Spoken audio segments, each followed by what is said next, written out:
At Arizona State University, we're bringing world-class education from our globally acclaimed faculty to you. Earn your degree from the nation's most innovative university. Online. That's a degree better. Learn more at asuonline.asu.edu. Matt Moscona. I'm very important. After further review. Say it one more time. After further review with Matt Moscona. And here we go. Live from the Mercedes-Benz of Baton Rouge studio. Let's ride! Woo!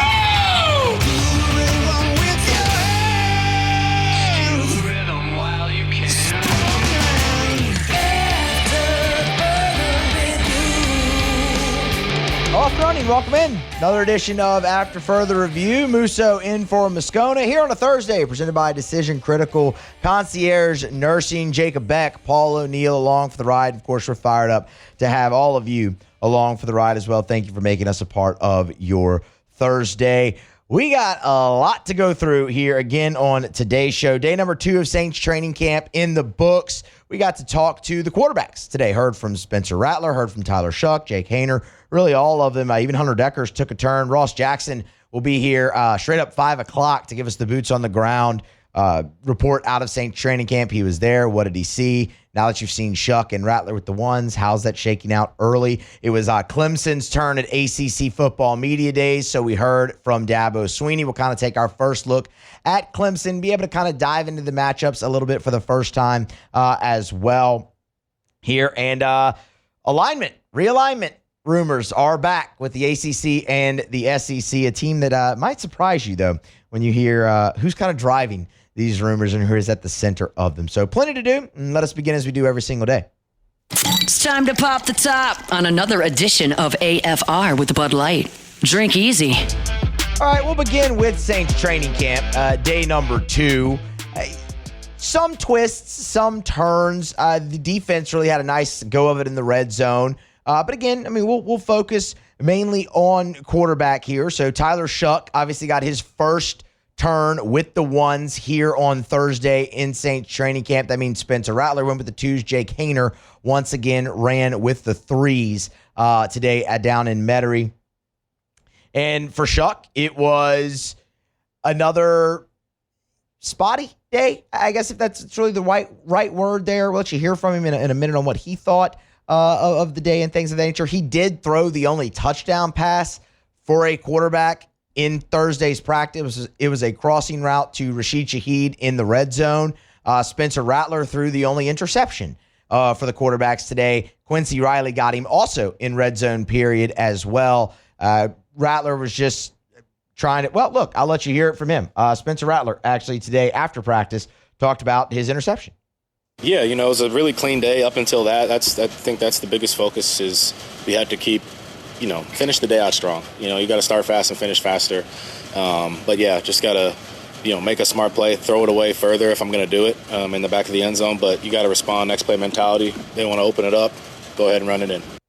So there you go. I mean, he was trying to throw the ball away, didn't put enough on it. Quincy Riley, rookie, athletic guy, makes a play. And honestly, that's a feather in the cap for Quincy Riley. That's one of the guys that we wanted to see here as the Saints really got into training camp because he missed the rest of the offseason, workouts with a nagging injury. So all in all, pretty decent. But you heard him there even say, you bounce back the next play. Next play, he made a great decision, took off running. Kellen Moore actually lauded that play and that decision in his post-practice media availability. But I think what was more interesting is not necessarily, the quarterbacks, how they performed in day 2. It's day 2, right? It's still early. There's still a long, long way to go here in this competition. But it was just interesting to kind of hear from them.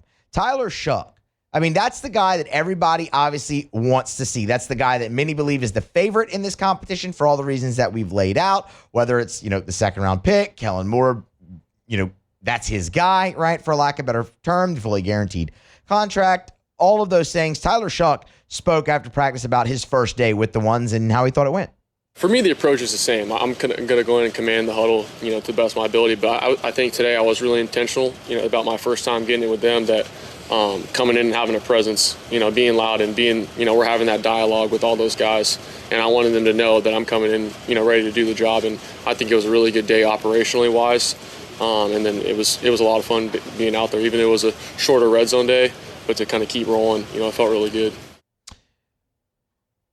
I like that he notes that he was more intentional and more vocal and really wanted to kind of announce his presence there with the ones. Not to say that he wouldn't do that, obviously just with whatever unit he's out there or that it would impact, his ability in the locker room or anything like that. But I like that approach from him where it's like, the approach to how I play, that doesn't change. I want to go out there and have smooth operation. I want to be decisive, all of those things. But in terms of, I went out there and really tried to command the huddle here on my first day with the first group. That stood out. I like that because it shows the leadership that we've obviously heard so much about Tyler Shuck. And a main thing in winning this competition is commanding the huddle. You look at, he mentioned operation, and that's something that Kellen Moore has really, really just driven home time and time again, really every time he's been in front of a microphone. Decisiveness, operation. Tyler Shuck expanded more on operation and really how that is central and in the forefront of the focus for this staff. You want to play on time and do everything you can, but sometimes a guy's going to slip or maybe run the wrong route or maybe late or we may have a block, and that's just part of it. The defense, they're out here working their butts off. They're going to win some reps too, so we got to try and make a play, and then sometimes the best play is a throwaway. Our best play is running it, and that really stuck with me, just kind of working with a lot of these coaches, and they understand that that's what they're looking for. They don't really care about, the perfect throw stat-wise or whatever it is going to be, because in the game, the bullets are flying. You got to go make a play and operate. You got to go make a play and operate. It's the end of that cut that I love so much where he says, the coaches don't care about really making the perfect throw statistically. These guys, all of them, can make the throw. Like, if you're at this level, competing for a starting quarterback job in the NFL, you can make all the throws. The question is, can you do it when the bullets are flying? And it's not necessarily making that throw when the bullets are flying as much as it is maybe knowing not when to not make that throw when the bullets are flying. And the decisiveness, the operation of the offense, all of that goes hand in hand. Live to fight another day, right? And again, that's what you go to Spencer Rattler. That's what he was trying to do. He just didn't put enough on the ball, and Quincy Riley intercepts it. What's interesting with Rattler is he's actually been through this kind of already. Derek Carr was the starting quarterback a year ago, but there was very much a competition for the backup role. Jake Haener, Spencer Rattler. And we talked a lot about that during training camp a year ago. And Spencer Rattler, this is number one, Beck, was asked if there's anything that he can really pull from last year's competition for the backup spot that is similar and can help him this go round competing for the starting job. Yeah, I think it's similar, another competition, just for a different role. Feel good coming into this, felt good coming in OTAs, minicamp, and feel good right now. Obviously, a lot of stuff to clean up, but everybody looks good. The guys look good. Loving our QB room. I think it's been great. We love building with each other, and then we go out there and compete. So I think it's great for all of us. That is an interesting dynamic that I don't think has really been considered. Not that these guys, you get to this level, you've been involved in a quarterback competition at some level of football before. So it's not unfamiliar, right? Tyler Shuck had it in college. Justin Herbert beat him out, right? So, but it is interesting at this level. And that's the thing with Rattler, right? Is he's not only been through a quarterback competition, albeit for a backup, he's been through a year in the NFL. And if there is the advantage that Rattler has in this competition, it is that. It is the experience. It is going from year one to year two. You hear it's the biggest jump, right, that you're going to make. You always hear, the jump from year one to year two in the NFL is huge. And you expect that so much from different guys. Some guys it comes for, others it just doesn't. But Rattler was asked how he has evolved already, how he's noticed the evolution of himself as a player on the field, off the field, going into year two. Just kind of knowing what to expect, finding areas of weaknesses that I needed to get better at in the offseason and, kind of circling those and attacking those. And then just the overall preparation of everything, just really mastering it, really owning my craft and, feel like I've taken steps in that area. it's fascinating because you've already seen that really kind of play out. I mean, Kellen Moore on Wednesday when he was asked, why Rattler got first crack at the reps with the ones, and I mean, the answer basically boiled down to seniority. Like he'd been through this already once. And I think where you're really seeing that, just again, kind of reading the tea leaves, we had Matthew Paris on yesterday. He was at camp. We'll have Ross Jackson on again here today. Decisiveness is where you're really, really seeing that with Spencer Rattler. You look at Tyler Shuck so far, he's been the more, antsy, if you will, of the two. He's playing a little bit more sped up. And again, you expect that at this point in time. It's his first foray into this deal. He's a rookie. You always see growing pains. What's going to be intriguing and interesting and really the telltale sign of the thing to watch is as Shuck gets deeper and deeper into this camp, can he become more decisive and kind of equal the decisiveness that Spencer Rattler is already putting forth? And if he does that and all things are equal, then the decision really comes down to, okay, if you're Kellen Moore, do you want your guy that you brought in, or do you want the guy who's started NFL games before to go forward? The thing with Kellen Moore is he's got time. This is not a situation like a guy like Brian Daboll is facing up in New York with the Giants where, hey, man, it's win now or you're out of here. The Saints are a very patient organization, and Kellen Moore is going to get plenty of time. So winning really in terms of the long term, right, of the franchise is not of the utmost importance for Kellen Moore right now. It's establishing himself as a head coach. But in order to do that, which guy do you want? And if all things end up equal, that's when this will be really, really intriguing. But I mean, so far through 2 days, I think that's really my biggest takeaway. Decisiveness from Spencer Rattler is really standing out, and you might see Tyler Shuck just playing a little bit sped up, maybe a little bit antsy as he gets his feet wet, really for the first time in the NFL in team drills and actually facing a defense. So it'll be fascinating to watch. They're back on the practice field again Friday. We'll obviously bring you a report from that day. Ross Jackson will be here straight up 5 o'clock to give us the boots on the ground and what he saw at Saints training camp. Okay, let's grab a break. We'll come back on the other side. It's a Thursday edition of AFR presented by Decision Critical Concierge Nursing. Musso is in for Moscona. LSU, ESPN took a stab at the swing game in the 2025 schedule, and I could not disagree more. We'll talk about that next here on AFR. After further review. Brought to you by River City's 1 Hour Air, where they're always on time or you don't pay a dime. 752-0001, 752-0001, where they're always on time or you don't pay a dime. I love sharing 5-star Google reviews. Here's one from Ricky Gomez, who said Chris, his technician, was very professional and knowledgeable during the HVAC evaluation. He provided details and recommendations in a clear and concise manner. That's one of the things that always stands out. If you're having an issue with your AC or your heater, and River City's 1 Hour Air sends out a technician for an evaluation, they're going to explain your options to you. And that may sound simple, but none of it, I don't know anything about an HVAC, neither do you. Let's be honest. So whenever they go get up in your attic or they go look at your HVAC unit on the side of your house and they come talk to you, they're going to explain very clearly what's happening and your options to remedy it. It's River City's 1 Hour Air. Look for the big yellow vans and trucks with the giant clock on the side. 752-0001. After further review with Matt Moscona, presented by Decision Critical Concierge Nursing. Healthcare for your lifestyle. Learn more at decisioncriticalvr.com. Brought to you by Relief Windows and reliefwindows.com. When we talk about Relief Windows every day, I always say windows, doors, siding. And now shutters as well. They do your indoor shutters. Same thing as the windows. Custom made, measured to fit your windows, custom fit for your windows, lifetime warranty on your windows, your shutters. But Brandon, you often hear say their number one product is customer satisfaction. And that's not just a catchy line. That's not a cliche phrase. Have an experience with Relief Windows and you'll understand.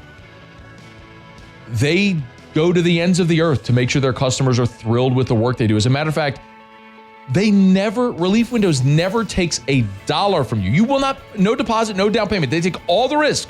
They will not take $1 until you're thrilled with the work they do. Who else does that? Only Relief Windows. Check them out online at reliefwindows.com. All right, back here after further review on a Thursday. Musso in for Moscona. Quick recap there of day 2 in Saints training camp to open the show. I want to shift the focus a little bit now back to LSU football. And for what it's worth, Clemson took their turn at ACC Media Days here on Thursday, so we'll get to the LSU Clemson game kind of from the standpoint of the Clemson Tigers a little bit later on. But that factors into this conversation as well. So ESPN, they went ahead and tried their best to nail the swing game on each top 25 team's schedule. And the one they picked for LSU was very predictable, and I cannot disagree with it more. So we won't bury the lead. ESPN tabs the swing game on LSU schedule as the opener at Clemson, August 30th. And while, again, I understand it is a very important game, it is a game that we all want to see LSU win because they have not won an opener since 2019. You are 0 for your last 5, and Brian Kelly specifically is 0 for his last 3, and it's been the same things that have really hampered you in that. And we've talked plenty about how LSU has taken the different approach this year, and they've put a lot of emphasis on it, and it makes a lot of sense to tab that as the game, right? But the opener, I will never call that a swing game because you have 11 more games after that. And in a playoff era, especially an expanded playoff era, you have more margin for error. Hell, you could go back to 2014 when it was just a 4-team playoff. Ohio State lost the second game of the season, but they didn't lose the rest of the time. They won the Big Ten. They end up getting in. They win the whole thing. LSU, just look at a year ago. The opener, we put so much emphasis on that game a year ago in previewing LSU, USC. And man, you have to have this, right? And that was even in the first year of an expanded playoff to 12 teams. And LSU lost that game by 1 possession. You know what? That didn't swing LSU season. The game that swung LSU season, looking back at it now, was October 26th at Texas A&M. That's the one that did it. You went into that game with first place in the SEC on the line. You were heading into a bye week, knowing exactly what you'd be playing for in the month of November. You had a 10-point lead in that game, and you blew it in the second half. And that ultimately swung your season for a lot of different reasons. Number one, you were exposed against a running quarterback. You had to play Alabama the very next week. But even losing the opener, you were right there in lockstep, late in October, heading into your second bye, playing for first place in the SEC West. And if you win that game, you have 4 weeks left with 1 loss. But you didn't. And that ultimately swung your season. And something similar is going to happen this year for LSU. It's not going to be Clemson. And there's a couple reasons why. Look, I'm not saying that if LSU wins that game, it can't set the tone. And man, it opens things up a little bit more for you if you get that one out of the way with a W. But it's not going to swing the year. It's a non-conference game. I have 2 games that I look at that I say, okay, that's where you could start to see LSU season swing. And I operate this as someone who believes LSU is going to lose to Clemson in the opener. So I start this conversation with LSU at 0-1. You're obviously going to be at least 1-1 when you meet Florida, but that's not it. For me, the first game that swings LSU's schedule is September the 27th at Ole Miss. The home team has won 5 straight in that series. Now, while Vaught Hemingway hasn't been a complete house of horrors for LSU, I mean, the last time you were there, it was just a shootout, and they made one more play than you did. You were Chris Hilton's fingertips away from winning that game, too. But the home team has won the last 5 in that series. And when you look at LSU, I think they're 3-1 going into that game. Ole Miss is likely undefeated. Ole Miss, their first 4 games are Georgia State, at Kentucky, Arkansas, Tulane. 3 out of those 4 are at home. Yes, Kentucky beat them a year ago. Fine. That's a legitimate revenge spot, and I just do not expect that to happen to Ole Miss again. You're looking at teams that would both be 1-0. That's got a lot riding on it potentially there in the early part of the season. So Ole Miss would be the first one, both for SEC and playoff for both teams. And if you're LSU, you can get over that hump and finally break the trend that you've seen of the home team winning that game. That moves you into 4-1, heading into your first bye. And then you have made it through the early part of your season, and you look at games against South Carolina and on the road at Vanderbilt coming off of your bye. Both games that you will be favored in, and both games that you should win. And if you get over that Ole Miss hurdle, that would put you at 6-1 heading into your other swing game. And it's the one that swung your season a year ago, and it's Texas A&M at home. That's a game that LSU must win. To know what you're playing for in November. It's in the same exact spot that it was on the season on the schedule a season ago. Even if LSU loses that game to Ole Miss, you still just have one SEC loss. Texas A&M, while I think the Ole Miss game is important and does provide a little bit of a swing, Texas A&M is the game. Because you're either going in there as a 2-loss team, but only one in the SEC with still plenty to play for, or you're going in there undefeated in the league, playing for first place the same way you did a year ago. And Texas A&M, if you look at their schedule, should have no issue outside of Notre Dame.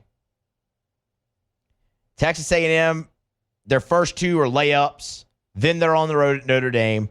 They will probably lose that football game. But then their next 3 are at home against Auburn, Mississippi State, and Florida. And everybody is really high on A&M potentially being that team to take the next step. I can't definitively sit here. They beat Auburn. They definitely beat Mississippi State. Florida, okay, that's interesting, but they get that game at home at Kyle Field. Then you go on the road to Arkansas. A&M beats Arkansas all the time. It's very real that they could also be 6-1 coming into this game against LSU. And why it's of the utmost importance that I look at this and go, man, you can't let that one get away, is because you talk about a streak where the home team is dominated. The home team has won the last 8 games between LSU and Texas A&M. LSU has not lost in Tiger Stadium to Texas A&M since the Aggies joined the league.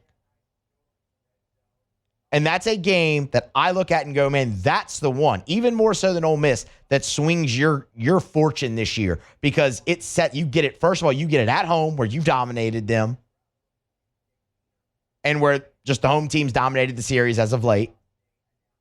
It could very well, again, for the second year in a row, have first place in the SEC on the line. And after that, you go into your bye, Alabama on deck, and you know what you have the rest of November. It's in the same exact spot as it was last year, and it swung last season. And I think both teams could be on a collision course again. So for me, it's A&M, but I throw Ole Miss in there as the caveat. Because you could be a 1-loss team, you beat A&M. A 1-loss team in conference, you beat A&M. You go into your month of November where you have to go to Alabama, but you get Arkansas at home and then Western Kentucky. and Oklahoma after that. You keep your margin for error in November. And you might ask, okay, well, what about Florida? Like, why is more attention not being played to Florida? Man, if you lose to Clemson, Florida coming in here in September, that just flips everything on its head, right? You lose that one, and your margin for error is gone the rest of the way. And you're right, it is. I don't expect LSU to lose that football game. LSU has not lost back-to-back games against the Florida Gators since 2008 and 2009. They have not lost at home to Florida since the Hurricane Matthew game in 2016. And LSU largely has dominated that series as of late. Your only losses have come in Gainesville since that 2016 game, the Hurricane Matthew game. You lost to them in Gainesville in 2018. You lost to them in Gainesville a year ago. Other than that, LSU's won them. What about South Carolina, Musa? That's, right there. It's at home. You're coming off of a bye. You have lost to South Carolina twice in your entire history. South Carolina has not won in Baton Rouge since 1994. Those are games that I just look at. I think, for one, LSU is the more talented team than both of them, and both of them you get at home. I expect LSU to win those games. Could you slip up and drop them? Sure. But for me, it's Texas A&M. That is the swing game of LSU season. Just like it ended up being a year ago when a lot of us didn't really look at it that way. We were all focused on Ole Miss. And Ole Miss swung LSU season for sure a year ago. Winning that game in overtime at home was the reason you were in the position you were in to face Texas A&M with everything on the line. But ultimately, when you get to that point in the season with what could be on the line and knowing what you need left in November, Texas A&M, for me, that's an easy call. The Aggies, that's LSU's swing game here in 2025. All right, we'll grab a break. Come back on the other side. We'll go around the SEC. Stick around. It's AFR. After further review. We're brought to you by Goodwood Men's Sexual Wellness. Visit yourgoodwood.com, yourgoodwood.com. Yes, hormone replacement therapy. Yes, NAD+. Yes, BPC 157. Yes, ED treatment. The bottom line is, gentlemen, I don't care how old you are. It's about how old you feel. And do you want to feel like you did when you were younger? Do you want to live a more vital life? Do you want to live a more energetic life where you wake up in the morning, your feet hit the floor, and you're rip-roaring ready to go? Where you're motivated to get in the gym, where you have a great libido, where you have great mindset, energy, mental clarity, memory, all that sort of stuff. It's possible. It's affordable. Goodwood Men's Sexual Wellness can help you do it. Hormone replacement therapy could be a giant part of that for you. NAD Plus can literally help your cellular optimization to make you younger at a cellular level. BPC 157, tremendous in helping in recovery. Learn more. yourgoodwood.com. After further review with Matt Moscona, presented by Decision Critical Concierge Nursing. Healthcare for your lifestyle. Learn more at decisioncriticalvr.com.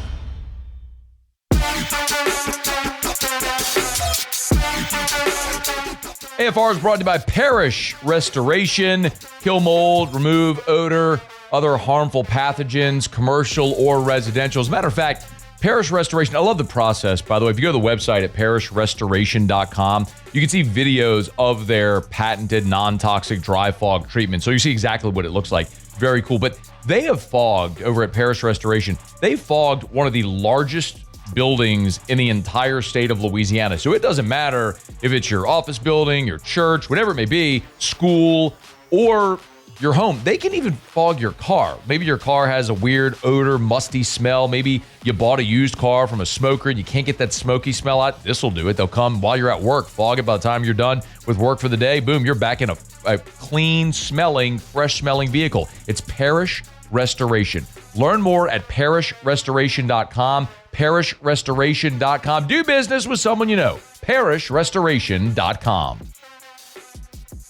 Breaking news as we return here to a Thursday edition of AFR. President Donald Trump has signed an executive order that will prohibit third-party pay-for-play payments in college athletics. It also directs the Secretary of Labor and the National Labor Relations Board to clarify that athletes are amateurs and not employees.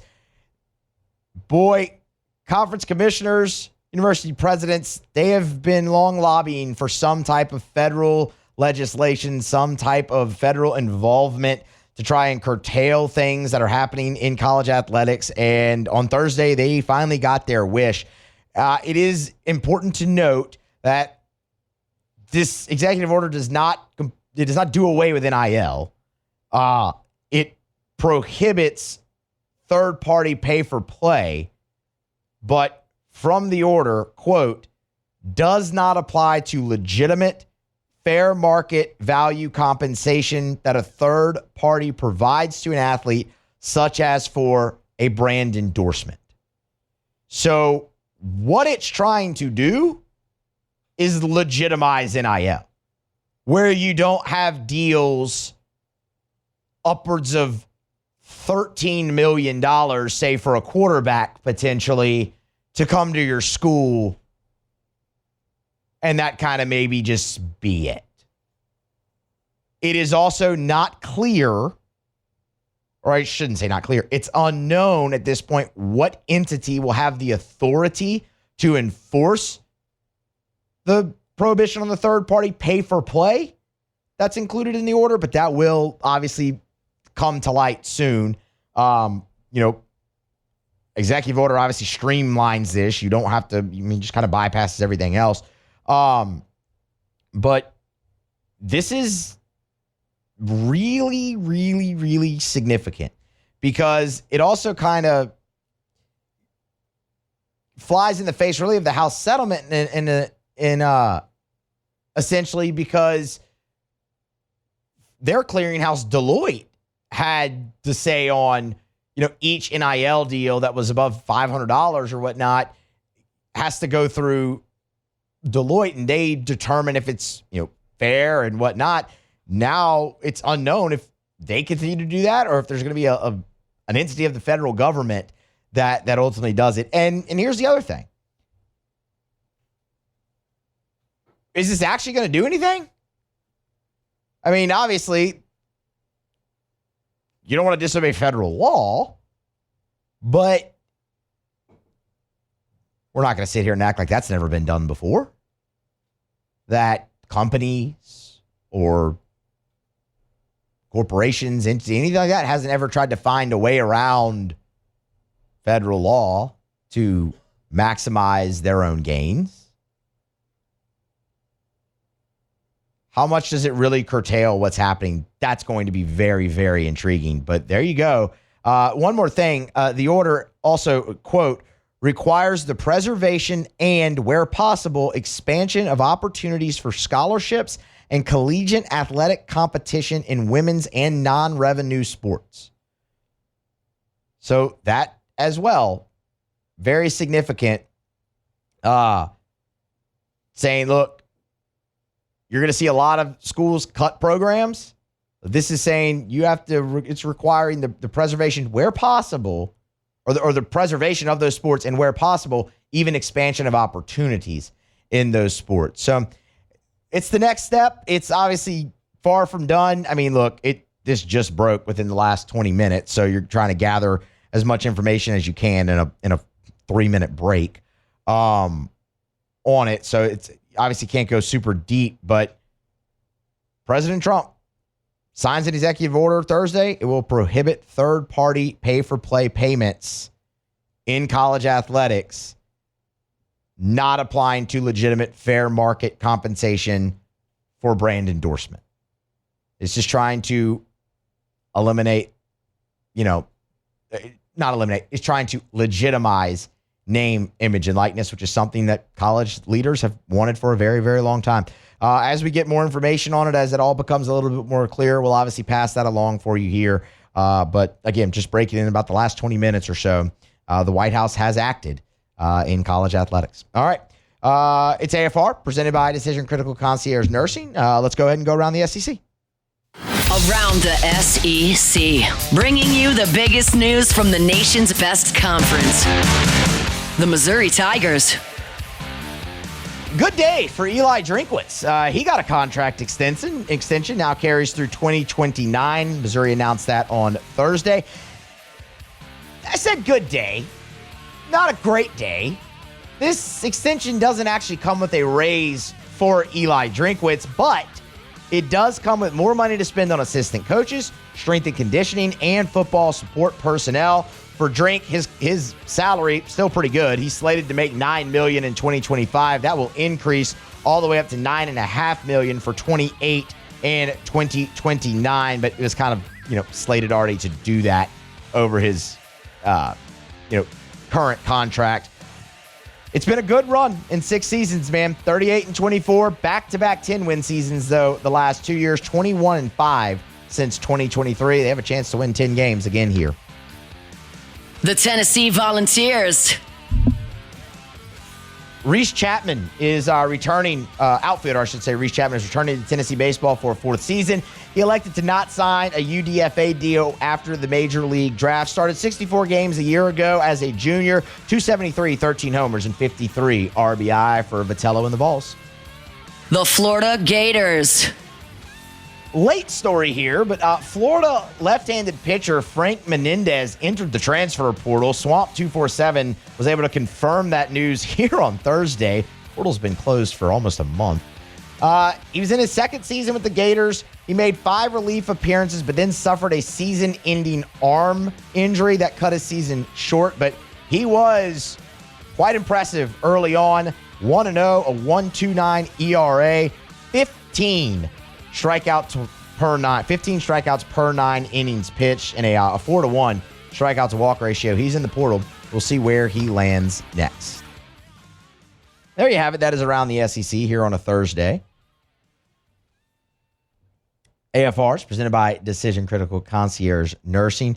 We're going to grab a break, come back, close out hour number 1. We'll see if we can find a little bit more information on the executive order that President Trump just signed dealing with pay-for-play, third-party pay-for-play in college athletics, maybe how it impacts, how settlement, things of that nature. We'll have a little bit more for that for you on the other side of the break. And also another LSU baseball player has made it official and signed his professional deal. And this one illustrates my biggest takeaway from the draft, so I want to pass that along as well. Stick around. We close out hour number 1 next. AFR. We're brought to you by Duplessis Builders, DuplessisBuilders.net, DuplessisBuilders.net. Y'all, whenever we talk about the pool building process, I don't want this to be boring to you, but it's important that I point out how Duplessis goes about their process, because it gives color and description to why they were able to give a 10-year workmanship warranty. Like when some companies say, we'll build your pool in 2 weeks, like that's not a real thing. At Duplessis, the excavation takes 2 to 3 days. Then they'll shoot the gunite. Takes 21 days for gunite, for concrete to cure. So they're not going to proceed until those 21 days have passed. The product will last longer, so they're not going to rush the process.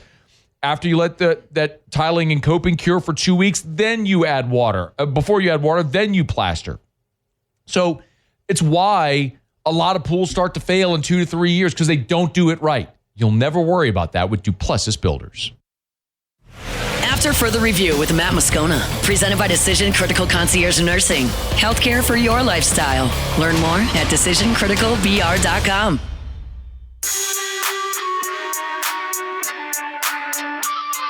Brought to you by Evamore. Drink Evamore, EVAMOR, Evamore.com, Evamore.com. For elite athletes, for someone who just wants a healthier lifestyle. Maybe you're a parent, you want a healthier option for your children. Evamore is a great option. I would highly encourage you, bottom line, if you're drinking tap water, don't. Bare minimum, filter your tap water. But the best option is Evamore. This is natural artesian water. It's underground aquifers on the north shore of Lake Pontchartrain, right there in Covington. They dug a well into that aquifer, and I mean, it's literally thousands of years in the making. That's why they call it Mother Nature's masterpiece. That's what they're pulling out of the ground. The only filtration is take like the sediment from the ground out of the water, and it goes right into the bottle. So it never touches air until you uncap it, take that first delicious sip. Learn more where you can buy it, great retailers or online, evamore.com. All right, back here after further review no, it's not Friday. Almost said Friday. On a Thursday. Ethan Fry has officially signed his deal with the Houston Astros. He got above slot, as we all knew that he would. More than $100,000 above slot as well. Fry, official deal, $997,500. So just below $1 million. I mean, well deserved. And look, Fry had a great season. But it illustrates for me what is just my biggest takeaway from the MLB draft this year for LSU. And really what makes this team in 2025 special. And what helped lead them to be special. And I went through this on Moose with the Box immediately after the draft. But while I have a few minutes here, I'll kind of rehash some of it. The thing that stood out to me most in the draft this year with the LSU guys, current guys on the team, is how much money they were able to make for themselves throughout the season. And that's an awesome thing to witness. Like that really is. I mean, that's part of what this is about, man. Coming to a place, developing against better competition, putting yourself out there and betting on yourself and it paying off. I mean, look at Cade Anderson. Cade Anderson, before he missed his senior season of high school baseball, was a draft risk, a big one. And only gets 38 innings as a freshman. Most of that came in dominating fashion against, out-of-conference opponents. Stuff was still good. Strike thrower was projected, probably top 5 rounds coming into the draft. Maybe late second, maybe. The guy goes number 3 overall.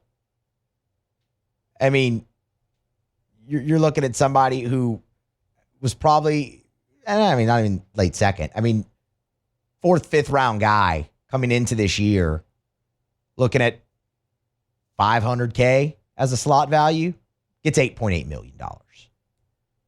You can look at that and go, okay, he probably made somewhere in the neighborhood of $6-7 million this year at LSU.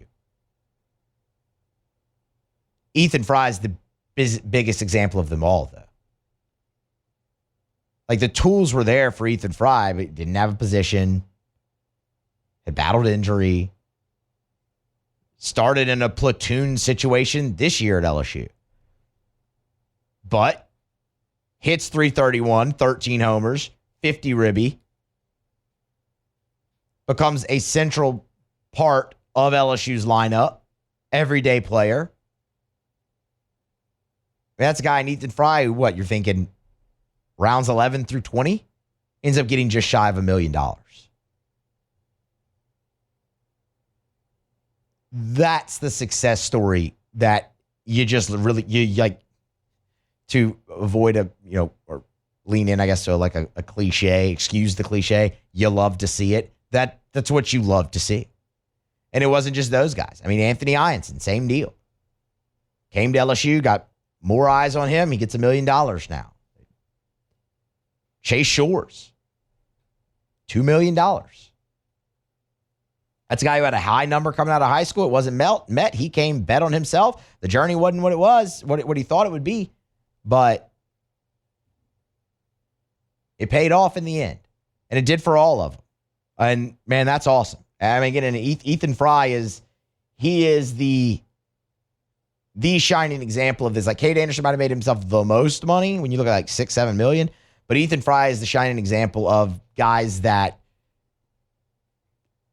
did the most to really kind of improve their stock. It was long thought that Ethan Fry would come back. And the thing that was going to prevent that was a team falling in love with him like the Houston Astros did and be willing to give him that money. And I think Ethan Fry is worth it. I really do. The tools are there. But he is the poster child for the overarching takeaway for this team, this past year's LSU baseball team, which is the guys who just went out there, bet on themselves, made a lot of money for themselves, and in doing so led LSU to their 8th national championship. So congratulations to Ethan Fry. Best of luck to him and the Houston Astros organization. Okay, we're going to grab a break, come back on the other side, Sports Center, national headlines. Then we'll look at Clemson. They took their turn at ACC Media Days. What did Dabo Swinney say that maybe leads you to believe something might be different in this matchup with LSU? That's next on the other side. It's AFR. Stick around. AFR. We're brought to you by Supper Club. You can book your reservation, supperclubbtr.com, supperclubbtr.com. One of the things about Supper Club that I love is if you want to go to Supper Club and be a baller, you can do it. You want to go to Supper Club and order a $5,000 bottle of Chateau Lafite Rothschild, you can do it. You want to go have $400 shots of cognac, you can do it. You can have experiences at Supper Club that usually are reserved for Las Vegas and New York and Paris and Abu Dhabi. Like, that's here in Baton Rouge. But the thing you got to remember as well, if you want to go to Supper Club and have the best steak of your life and have a few appetizers, a dessert, bottle of wine, you can do it as affordably as any other restaurant in town. But the experience at Supper Club is unmatched. Introduced open seating at the bar, first come, first serve. So if you knock off of work, you want to head by Supper Club, you can walk in without a reservation, see if you can grab a bar stool or a table by the bar as well. Have a great dinner, maybe cocktail, close some business. Book your reservation, supperclubbtr.com, supperclubbtr.com.